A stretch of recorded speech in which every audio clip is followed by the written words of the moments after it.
Jimmy. What's up? What's up? Did I hit something? What the fuck is that? Is her flat? Flat? What? No. What the fuck? You better pull over and see. Yeah.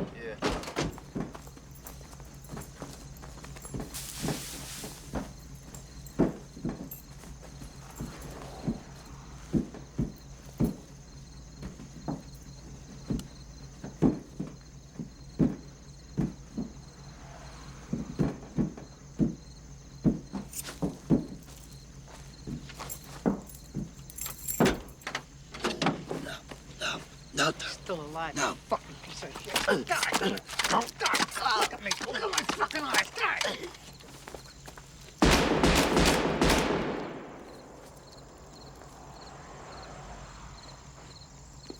As far back as I could remember, I always wanted to be a gangster.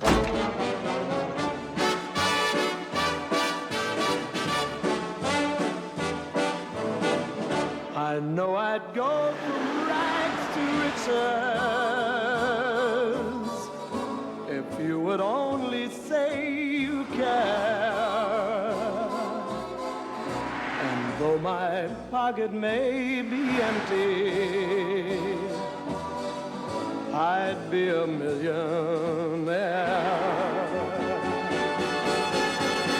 My clothes may still be torn and tattered. To me, being a gangster was better than being president of the United States. Your love is all that ever Even before I first wandered into the cab stand for an after-school job, I knew I wanted to be a part of them. It was there that I knew that I belonged. And to me, it meant being somebody in a neighborhood that was full of nobodies. They weren't like anybody else. I mean, they did whatever they wanted. They double parked in front of a hydrant and nobody ever gave them a ticket. In the summer, when they played cards all night, nobody ever called the cops.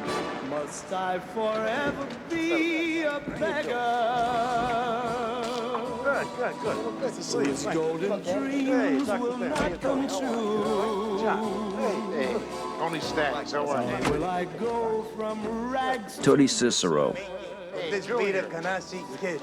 my fate All is right, up to you. Tootie. Make it, Tony.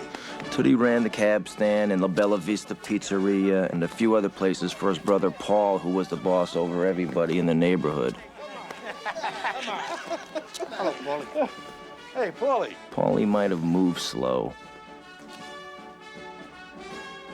but it was only because Paulie didn't have to move for anybody. Must I forever be a beggar? It's your fault. You started. I started it. It's your fault. Junior, here. At first, my parents loved that I found a job across the street from the house. Henry, don't play ball. My father, who was Irish, was sent to work at the age of 11, and he liked that I got myself a job. He always used to say that American kids were spoiled lazy. Bye, sis. Bye, Dad. Bye, Henry. See you, Mikey. Say goodbye to Bye, Henry. Henry, watch how you cross. And bring back milk. And my mother was happy after she found out that the Ciceros came from the same part of Sicily as she did. I mean, to my mother, that was the answer to all her prayers. I was the luckiest kid in the world. I could go anywhere. I could do anything. I knew everybody, and everybody knew me. Wise guys would pull up, and Tootie would toss me their keys and let me park their Cadillacs. I mean, here I am, this little kid. I can't even see over the steering wheel, and I'm parking Cadillacs. But it wasn't too long before my parents changed their minds about my job at the cab stand. For your mother and sister, make sure you give them to her. For them, the cab stand was supposed to be a part-time job, but for me, it was definitely full-time. That's all I wanted to do. See, people like my father could never understand, but I was a part of something. I belonged.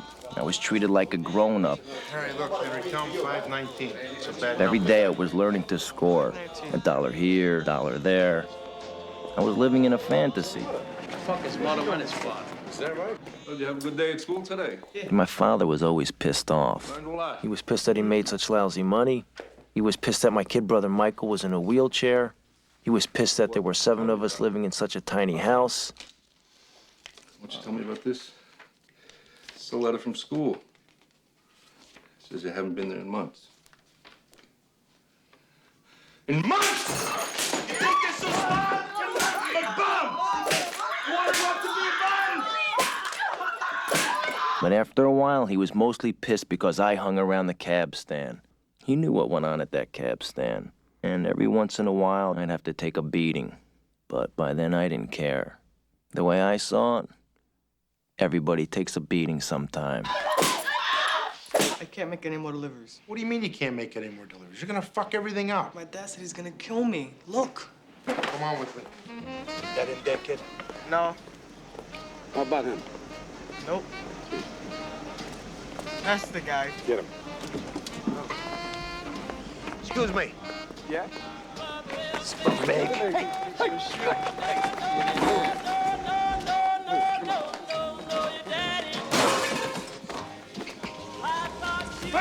You know this kid? Yes. Yeah. You know where he lives? Yeah. Deliver mail to his house? Yes. Yeah. Well, from now on, any letter from that school to that kid's house comes directly here. You understand? Yeah. If another letter from that school goes to that kid's house, in the fucking oven, you're gonna go ahead first. That was it.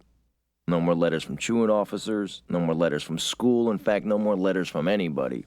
Finally, after a couple of weeks, my mother had to go to the post office and complain. How could I go back to school after that and pledge allegiance to the flag and sit through good government bullshit? Paulie hated phones. He wouldn't have one in his house. Oh, you want me to call him back? No, I make the call back. He used to get all his calls secondhand, then you'd have to call the people back from an outside phone. You get it, Nickel? Yeah.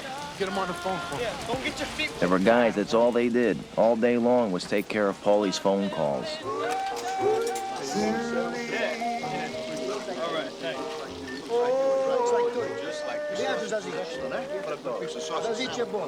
For a guy who moved all day long, Paulie didn't talk to 6 people. If there was a union problem or, say, a beef in the numbers, then only the top guys could meet with Paulie to discuss the problem. Everything was one-on-one. Paulie hated conferences. He didn't want anybody hearing what he said, and he didn't want anybody listening to what he was being told. Hundreds of guys depended on Paulie, and he got a piece of everything they made. It was tribute, just like in the old country, except they were doing it here in America. And all they got from Paulie was protection from other guys looking to rip them off. And that's what it's all about. That's what the FBI could never understand. That what Paulie and the organization does is offer protection for people who can't go to the cops. That's it.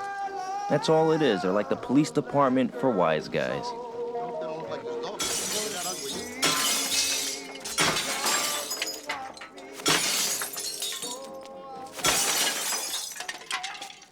People looked at me differently, and they knew I was with somebody.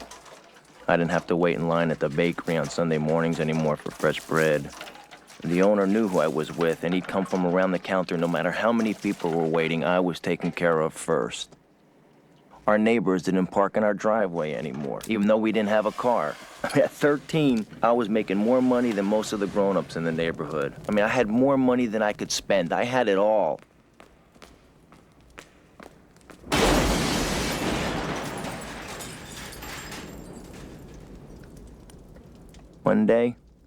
One day, some of the kids from the neighborhood carried my mother's groceries all the way home. You know why? It was out of respect.